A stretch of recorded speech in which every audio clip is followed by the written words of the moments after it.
stances generally, they're always tactically dependent on what you're trying to do as well. So just to address this, there's sometimes a little debate about whether you should keep your heels down or up when you punch. You know, it's quite a common one online. So the argument being is, do I do that when I hit, or do I do that when I hit? You know what I mean? And then people tend to jump into one camp or the other, and they're adamant that they're completely right all of the time. I think, again, it's another nuanced position. It depends which is best. Right? So if I want maximum power, and the guy has not got hold of me, it makes sense to allow my hip to rotate further, so I'm activating more mass. Is that okay to get the heel off the ground? The counter argument of this, which just shows a complete lack of understanding of physics, is yes, but you'll get the equal and opposite reaction, and if you're not grounded, you'll fall over. If that was true, kicks would not work. Every time you kick somebody on one foot, you'd end up flat on your back, and we know that doesn't happen. Right? The equal and opposite reaction, do you know where that goes? It slows down the thing that's flying that way. Newton's first law, right? An object at motion will continue in motion unless it's acted upon by a force, right? So the reason the punch stops is because the energy from his face is eaten up in slowing down that hand. Is that okay? There's not some extra energy that suddenly blasts you backwards. There is on a makiwara because it's bolted to the floor.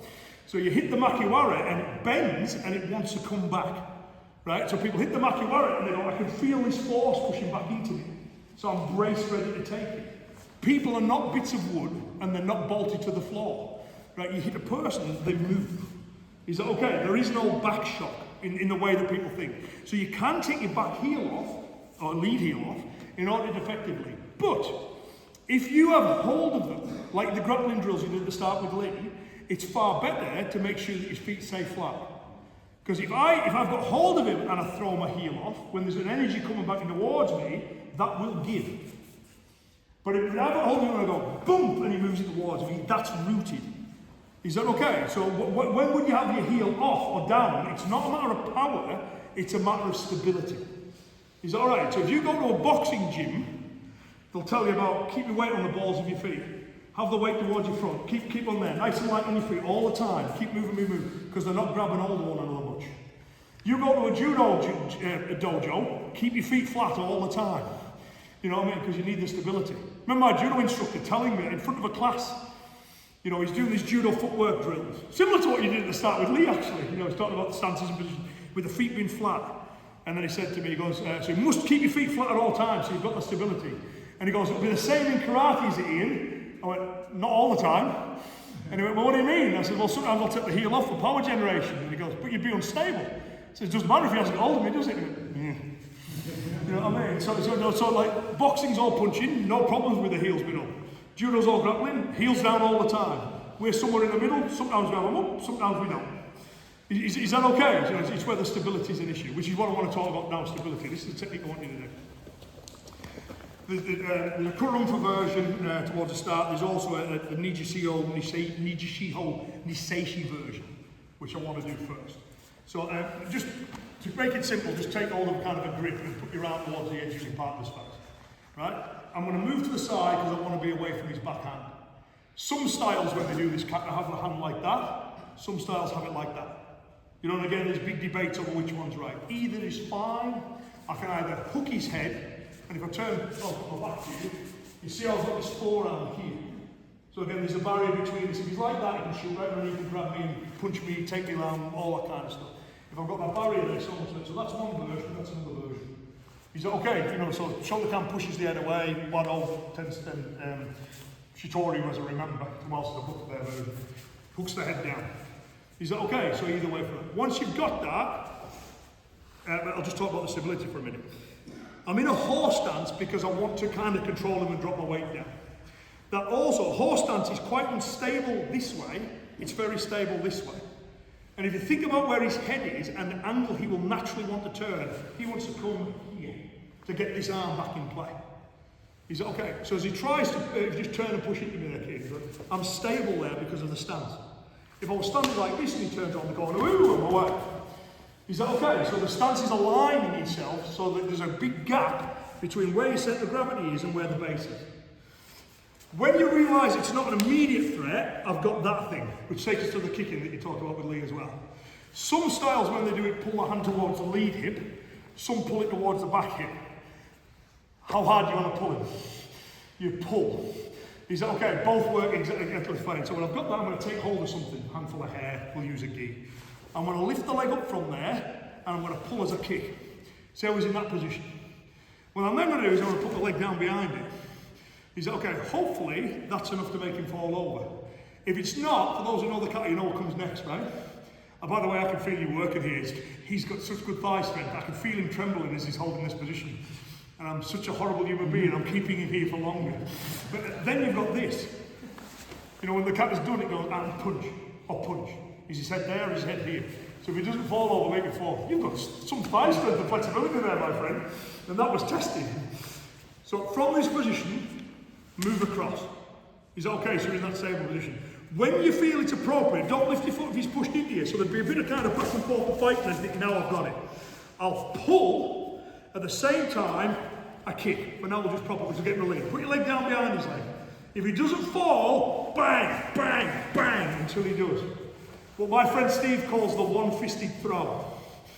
You know, as opposed to two-handed shoulder throw, one-fisted throw. Punch him in the head and he'll fall over. He's okay, it's the easiest throw there is.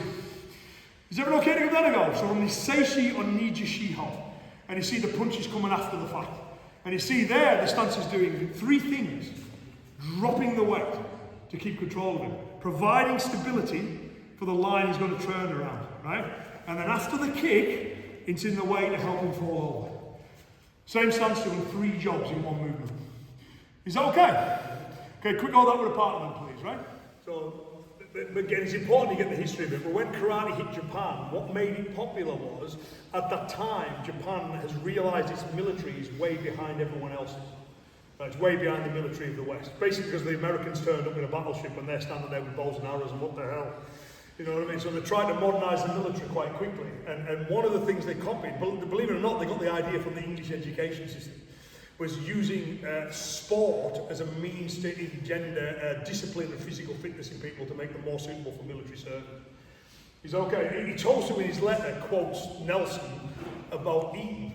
Today's victory was won in the playing fields of Eton.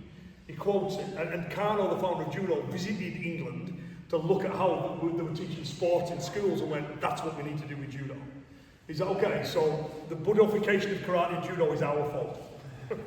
You know what I mean? It was, you know, what we were doing, right? Or partially that. So they got that idea, went back and went, right, it's not about fighting samurais on battlefields anymore. It's not about keeping yourself away from criminals. For the youngsters, because they talked about having two versions, for the youngsters, it's about discipline and everything. You think of what we do in karate where you line up by rank. They never used to do that in the past. They did that because it's like soldiers on parade. You know what I mean? So you line up by rank at the start of the lesson and you're there like that. And when the instructor talks to you, sensei! Sir, yes, sir. You know what I mean? It's the same kind of ideas. You know, they just started layering on that kind of militaristic stuff. And as part of getting the students as fit and as strong as they could, they went, you know, you're all young people, you're in university, you're all like 16, 17, 18, 19, 20. Don't kick him in the knee, kick him in the head. You know what I mean? Well, let's be even more dynamic and even more explosive when we do it. So they shift the way they do the katas a little bit to fit with that goal. Is that okay? But practically, most of the time, you want to kick really low for combat. That doesn't mean don't practice high kicking. If you can throw a head-high kick, you'll smash someone's legs in with ease.